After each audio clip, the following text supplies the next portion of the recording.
মিষ্টি আর পরোটা কমিউনিকেশনটা কিন্তু দারুণ।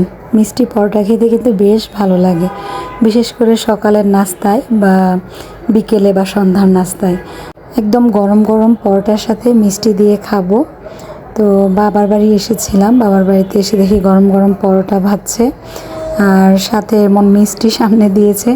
আমি যদিও মিষ্টি তেমন একটা খেতে পারি না, একটার বেশি কোনো সময়ই খেতে পারি না আর কি। তো গরম গরম পরোটা দিয়ে মিষ্টি খেতে কিন্তু ভালোই লাগছিল। কার কার এমন ধরনের নাস্তা পছন্দ অবশ্যই কমেন্টস করে জানাবেন। তো আমরা সবাই বসে আড্ডা দিচ্ছিলাম, প্লাস মিষ্টি পরোটা খাচ্ছিলাম, নাস্তা খাচ্ছিলাম। ঈদ কার কেমন কেটেছে অবশ্যই কমেন্টস করে জানাবেন। ঈদের আনন্দ কেমন চলছে? আমাদের বাড়িতে তো প্রতিদিনই ঈদের আনন্দ চলছে। সত্যি কথা বলতে ঈদে পরিবারের সবাই একসাথে সময় কাটানো এটাই বিশেষ ভালো লাগা।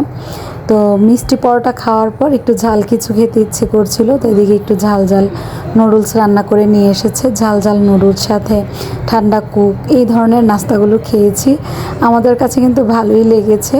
আর এই নুডলসটা কিন্তু বাচ্চারা মজা করতে করতে রান্না করে নিয়ে এসেছে, বোনেরা মিলে রান্না করেছে আর কি। তো এটাই আনন্দ, একসাথে বোনেরা মিলে পিকনিকের মতন রান্না বাড়া করা, আনন্দ হই হুল্লোড় করা।